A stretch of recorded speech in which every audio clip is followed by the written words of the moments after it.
These two wheels are mounted on separate axles and supported by a frame so that they can revolve freely at different speeds. Let's fasten a spoke on the inner end of each axle so that by turning the spokes, we can turn each wheel separately. With a bar or crosspiece, we can turn both wheels in the same direction at the same rate of speed. Let's get something to hold this bar in place so that it will press against the spokes. Notice that this support is not locked to the axle. It turns freely. Now we can spin the wheels by rotating the support. This is fine as long as both wheels are able to turn at the same speed. But let's see what happens when we go around the corner. With this arrangement, we cannot drive one wheel faster than the other. And if we stop one wheel, the other wheel won't budge. Let's put this bar on a pivot so that it can swing in either direction.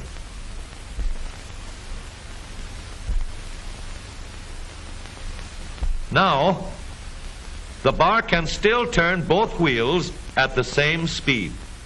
And because it pivots, it lets one wheel turn even when the other is stopped. But if turned too far, the bar will swing around until it won't drive the spokes that turn either wheel. We need another crossbar and more spokes to carry on the job. When we stop one wheel, the crossbars will continue to push the spokes of the free wheel around. As long as both wheels are free to turn, the bars do not swing on their pivot, and the wheels move at the same speed. Now we have the working principles of a differential. To adapt the model for use in an automobile, we will have to make a few changes.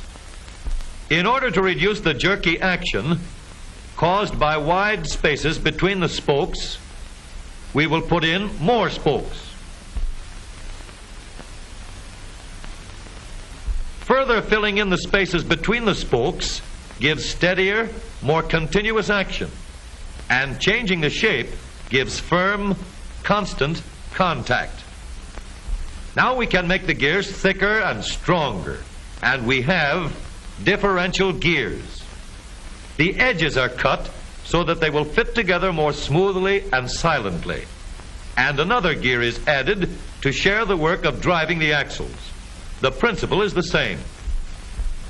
In order to turn the support and drive the wheels, we can fasten a large gear here, connected by a smaller gear to a source of power.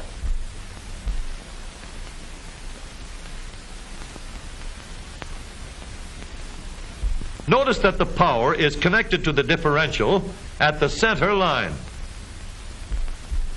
We can make our model more compact by moving the gears closer together. When we put our differential in an automobile, we have to leave room for the drive shaft, which carries the power from the engine.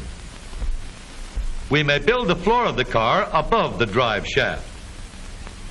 But if we do, we won't have much room inside unless we make the top of the car high too.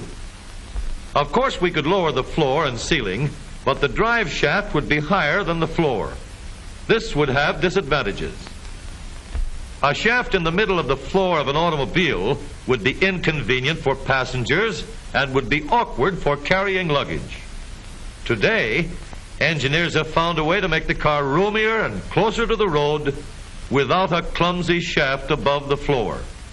The drive shaft from the engine to the differential is lowered out of the way, and the drive shaft is connected to the rear axle at the bottom.